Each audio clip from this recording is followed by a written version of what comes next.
Bonjour, c'est moi. Ouais.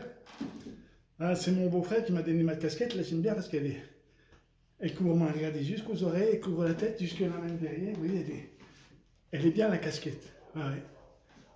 Mais sinon, je voulais vous dire que ça vous a jamais arrivé, parce que moi aussi, ça m'est arrivé. Une fois que le matin, je vais vous dire, c'est mon histoire à moi. Voilà, allez. Il y en a peut-être qui vont se reconnaître. Parce que c'est pas qu'à moi aussi, ça peut arriver, c'est à tout le monde. Donc, je me suis levé un matin en retard à cause du téléphone. M'énerve, ce téléphone m'énerve, il ne pouvait pas sonner, non, ce téléphone. Hein, je le pose sur la table de nuit, pourquoi faire? Pour faire beau? Non, c'est pour me réveiller. Oh, je te jure, hein, ce téléphone. Alors, à cause de lui, je suis arrivé en retard. Au petit déjeuner, donc, hein, avec ma chance, pas de temps de déjeuner. Oh, rien. Je monte dans la voiture. Eh bien, c'est démarre. Parce qu'il y en a qui disent, je trouve, elle va démarrer dans son histoire, et puis ça va continuer, puis voilà. Eh bien non, elle démarre. Voilà, je monte dans la voiture, boum, elle démarre, et je roule. Elle m'a fait peur. J'ai l'impression de faire comme mon dos. Hein? Comment je vite? Enfin, Jean-Paul Belmondo, amateur, parce que lui était professionnel, moi je suis amateur. Bon, c'est tout pour vous dire que je roule. Ouah, je commence à déstresser parce que ça y est, là je vois l'arbre où je passais, je suis à l'heure, c'est bon. Ouh, c'est bon. Ah, je peux commencer à sourire. Ah, alors ça y est, j'arrive à mon travail. Ah, c'est là-bas au bout, je tourne à droite. Et qu'est-ce que je vois? Oh non, mais pas aujourd'hui. Le jour où le patron m'a dit, Jean-Marie, faudra que tu viennes 10 minutes avant les autres parce que j'ai quelque chose à te dire. Et c'est très important, hein, faut que tu sois à l'heure. Qu'est-ce que je vois une cinquantaine de mètres plus loin? Paf. Route barrée. Ah, pas aujourd'hui, ça m'énerve. Alors je prends la voiture, je joue à Jean-Paul Belmondo.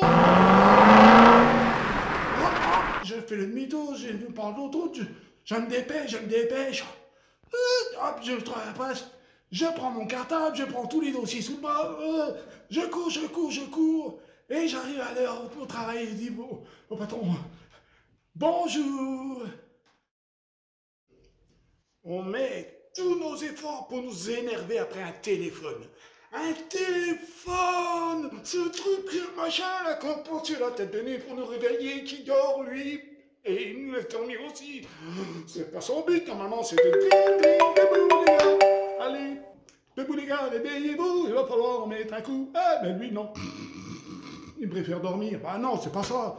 Mais enfin, on préfère mettre toute notre haine contre ce petit machin.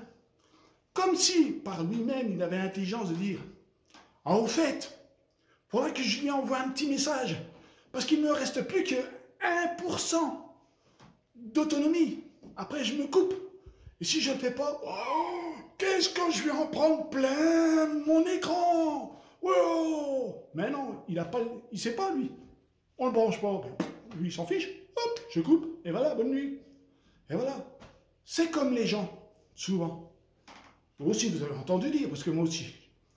Pour vous dire, je le disais avant que je connaisse Jésus, enfin que c'est lui qui s'est fait connaître à moi, le 29 novembre 1989, à 20 h, lors d'une prière, réunion de prière.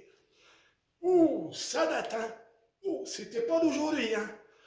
Oui, j'avais pas autant de boucles blanches, j'avais une petite moustache qui commençait juste à pousser. Mais pour vous dire, en ce temps-là, mais il est loin, ce bon Dieu, il est loin. Chaque fois qu'il m'arrive des ennuis, paf, c'est de sa faute. Ah, il a pu me garder. Et je me souviens qu'une nuit, oui, une nuit, lorsque j'étais en voiture, eh ben j'ai mis la voiture, pour moi c'était une mare d'eau. Oui, c'était pas grand-chose, une mare d'eau. Eh ben, j'ai mis la voiture dans une mare d'eau, j'ai fermé la voiture à clé, mais ce que j'ai pas compris, c'est ce qui me semblait drôle, c'est qu'au début, quand j'étais assis dans la voiture, j'ai eu les chaussettes mouillées, ça a monté je dirais jusqu'à la ceinture, et puis je suis arrivé à l'eau jusqu'à là pour la fermer à clé. Mais j'ai pas compris, donc je suis rentré chez moi, et puis je dis, comme ça le lendemain, on va dire, Oh ben mince, on a volé la voiture. Et je ne voulais pas dire que c'était moi qui l'avais mis dans une mare d'eau.